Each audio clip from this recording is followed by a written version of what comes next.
Hey, it's Aaron again. Welcome to my next tutorial. In this scenario, we've got a train that's unloading using a weird thing that you probably never want to use, you know, but a less weird looking thing over here that you'd still probably not want to use. Now, what we're dealing with here is we've got one belt coming in, and these things are just pulling product off the belt in order, and so you can see that um, as we go down the line, each crate has fewer and fewer product in it. And that's just because, um, you know, this guy's going to take as much as he possibly can, and whatever is next on the line is going to just get the leftovers, and so on and so on.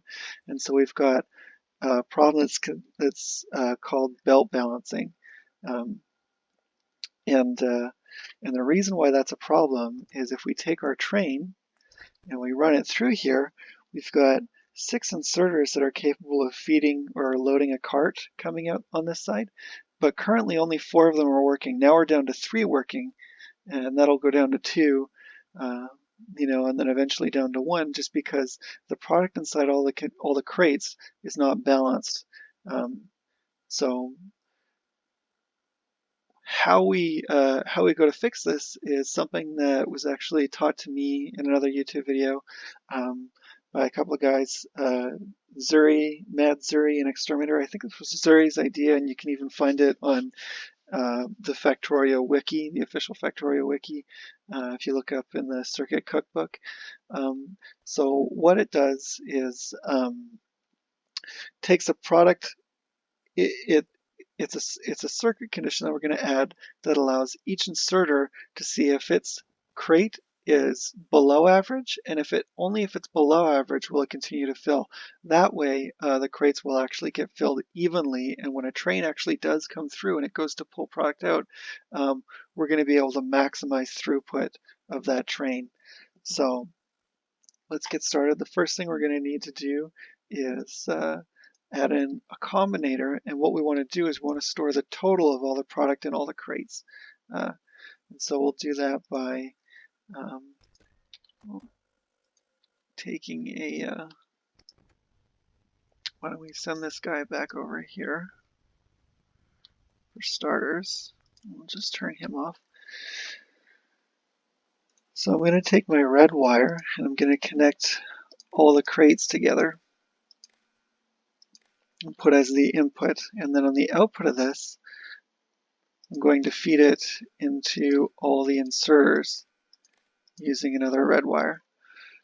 And using a green wire, it's important that it's green because we don't want these values, we want to keep the values along the green wire separate and not go back into this combinator. So we're going to take green wire, and we're going to connect each inserter into the crate that we're feeding. And so what we can do is we can say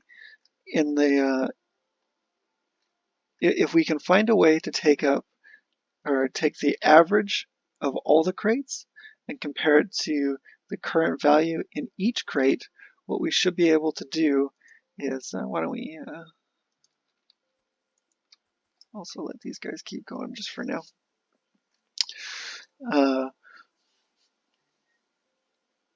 Actually, no, I did not want to do that. What we want to do is take the difference between the crate's current value and the average, and if a crate's current value is below the average, we want to allow that crate to be filled. And so the way that we'll do that is we have to subtract the current value from the average, and the way that we can do that is we can actually take the average like this. There's 6 crates, so the average would be divided by 6. The incoming divided by 6, and so we've got 867. We can see over on the side of the screen 867 comes in, 1/6 of that, 144 comes out, so the average is 144, and we want to subtract that from these guys. So one little extra thing we can do is just put a little minus sign there, and now we're going to get the difference. So every inserter's value is going to be the sum of what comes in on the green wire and the red wire. So currently that's the crate value, which is a positive number, the average, which is a negative number. We're going to add those two up. We're going to get the difference between the positive, or the average and the current value. And if if that value is less than, we'll say 1, then we'll allow it to be filled. And so what we have here now is these guys, the average is 184. We've got these guys with 193, 252, 325. These guys are not currently filling crates. These guys, however, are currently below average, so they are filling crates. You'll see that these other guys will become active once the crates balance themselves out a bit more.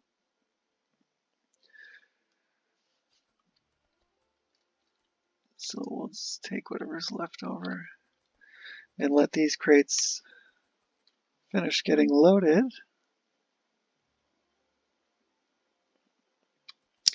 Now, when we run our train through here, because these guys have been balanced, we're going to see we've got all 6 things functioning when they're loading.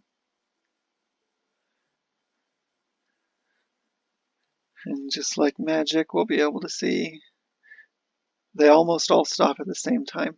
And so there's not one that's, still running, unloading most of the product, while the other one unloaded very little. So that's the concept of belt balancing. Thank you.